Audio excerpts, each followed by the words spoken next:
Ating senador na si Manny Pacquiao, tila kinuyog ng taong bayan at muling binuhay ang tila maanghang na pahayag noon ni dating Pangulong Rodrigo Duterte sa kanya na mag-aral ka muna dahil sa tila pagsawsaw nito noon sa usapin ng West Philippine Sea. Mag-aral ka muna, yan ang banat ni Pangulong Duterte kay Senator Manny Pacquiao matapos ang pahayag nito tungkol sa West Philippine Sea.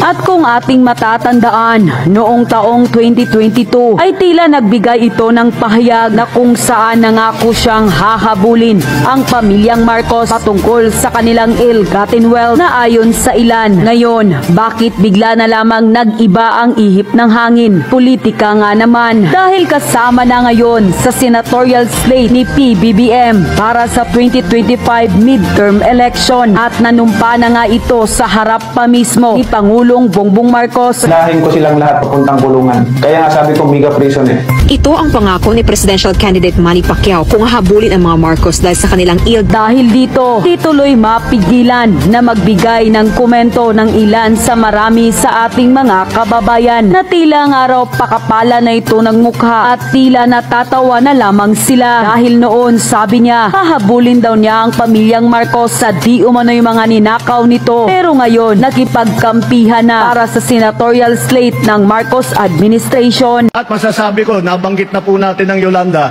Alam niyo po, yan ang record po ni Senator Tolentino sa MMDA. Nung nasa Leyte kami, nasa Tacloban kami, walang dumadating po na tulong. Ang unang dumating na tulong ay galing kay Senator Tolentino ng MMDA. Unang dumating na tulong ay galing kay Senator Tolentino ng MMDA. Pakita mo talagang malalim ang pagmamahal niya sa taong bayan.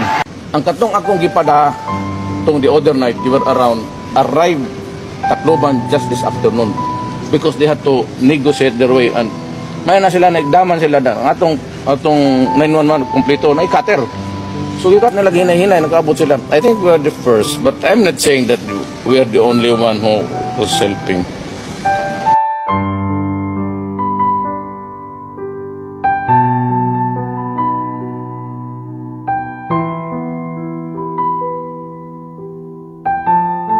Eto, hindi nyo na alam to. Alin ang naiba.